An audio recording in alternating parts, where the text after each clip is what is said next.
గతంలో మంత్రిగా వెలగబెట్టింది. ఆ పార్టీలో ముఖ్య భూమిక పోషించిందన్నటువంటి మాజీ మంత్రి ఎమ్మెల్యే రోజా గారు నిన్న చూసాం. నిన్న ఆమె కామెంట్స్ అన్నీ కూడా మీడియాలో హల్చల్ చేస్తున్నాయి. అంటే మామూలుగా ఆమెకు నోరు పారేసుకుంటాం అనేది ఆమెకేమీ కొత్త ఏం కాదు. ఆమె నోరు పారేసుకోవటం కానీ ఇష్టానుసారంగా మాట్లాడటం కానీ ఆమెకు అసలు అది అలవాటు. వాళ్ళ క్వాలిఫికేషన్ కూడా అదే. కానీ మేము గతంలో కూడా చెప్పాం, మీరు మీ ఏడుపు ఎట్లయినా ఏడవండి, ఎందుకంటే మీరు రాజకీయ నాయకులు కాదు కాబట్టి, మీరు ఒక దొంగల ముఠాకు సంబంధించినటువంటి బ్యాచ్ కాబట్టి మీరు మాట్లాడుకోండి. కానీ జనసేన గురించి, జనసేన నాయకుడి గురించి మీరు కనుక ఇష్టానుసారంగా మాట్లాడితే పద్ధతిగా ఉండదు. దానికి ఖచ్చితంగా స్ట్రాంగ్గా రియాక్షన్ ఉంటుంది. ఎంతవరకైనా సరే జనసేన లీడర్లు కానీ నాయకులు కానీ వెళ్తారు. మీరు ఒళ్ళు దగ్గర పెట్టుకుని మాట్లాడనని చాలా సందర్భాల్లో మేము చెప్పాం.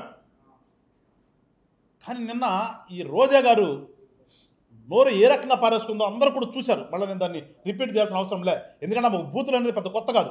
ఆమె బూతుల్ని పెద్ద ఆడమనిషే కానీ ఎవరు కూడా ఆడమనిషి అనుకోరు ఆమెను. ఎందుకంటే మగోడు హీనంగా అంటారు కాదు, కానీ బరి తెగించిన వాళ్ళు కొంతమంది ఉంటారు. వాళ్ళకంటే కూడా బరి తెగించినటువంటి పాత్ర కలిగినటువంటి ఆ రోజా గారు నిన్న మాట్లాడినటువంటి మాటలు, జనసేన గురించి, జనసేన నాయకుడి గురించి మాట్లాడు. ఒకసారి రోజా గారు మీరు తెలుసుకోవాల్సింది ఏంటంటే, గాలిలో గెలిచింది పోయినసారి మీరు 2019లో, 24లో జరిగింది గాలికి కాదు, అదొక ప్రభంజనం. ఆ గాలికి కొట్టుకుపోయినటువంటి, నేను కూడా మాట్లాడతా, సంస్కారం కాదని ఆగుతున్నా, ఆ గాలికి కొట్టుకుపోయిన బ్యాచ్ మీది. కానీ ప్రజలు మెచ్చి గెలిపించినటువంటి బ్యాచ్ ఇవాళ కూటమిలో ఉన్నటువంటి ఎమ్మెల్యేలు. సో తేడా తెలుసుకోవాలి. గాలికి ప్రభంజనానికి తేడా తెలుసుకోవాలి. తెలియకుండా మాట్లాడి తింటే ఉంటుంది. నీకు ఏం తెలిసొచ్చు? నీకు ఏదో మనిషి పుట్టావు, పెరిగావు, సినిమాల్లో నటించావు, తర్వాత వచ్చిన తర్వాత ఏదో నీకు ఆ టీవీలో జబర్దస్త్ అని జూనియర్ డ్రామా ఆర్టిస్టులు అనేది ఇచ్చారు, వాటిలోకి వచ్చి తైతెక్కలాడుతుంది తప్ప అంతమంది నీకేం తెలిసావు కదా. గతంలో కూడా మంత్రి చేశావు, నీ ఆటలు చూసాం కదా.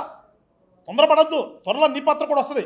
ఆడుదామాంధ్ర అని చెప్పేసి నువ్వెంత అవినీతి చేసావో నీ ఆటలన్నీ కట్టించే రోజు చాలా త్వరలోనే, విత్ ఇన్ వీక్లోనే నీవు కూడా ఎక్కడికి వెళ్ళాలో అక్కడికి వెళ్తావు. అందుకని నువ్వేమి తొందరపడద్దు. దాని గురించే నువ్వు ఆటిని గురించి మాట్లాడటం కోసమే ఇవాళ తిట్టే పురాణాలు ఎత్తుకున్నావు నువ్వు. కానీ జనసేన నుంచి నీకు చెప్తున్నాం సీరియస్గా,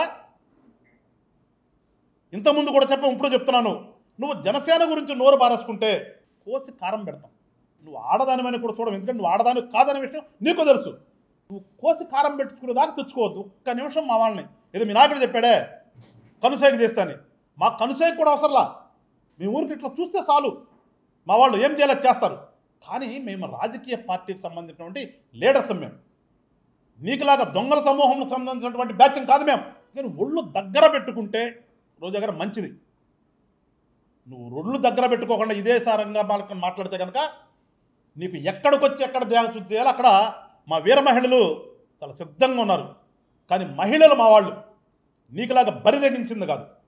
నువ్వు బరి తెగించున్నావు. మా వాళ్ళు ఏంటంటే చాలా సంస్కృతి పరంగా, సాంప్రదాయంగా ఇవాళ కూడా పార్టీలో ఉన్నప్పటికీ కూడా మన పాత్ర పార్టీకి, రాజకీయానికి, సేవకి పరిమితం అవ్వాలి తప్పితే నోరు పారేసుకుంటారు కాదని చెప్పి తెలిసిన వాళ్ళు కాబట్టి ఇప్పుడు దాకా ఆగారు.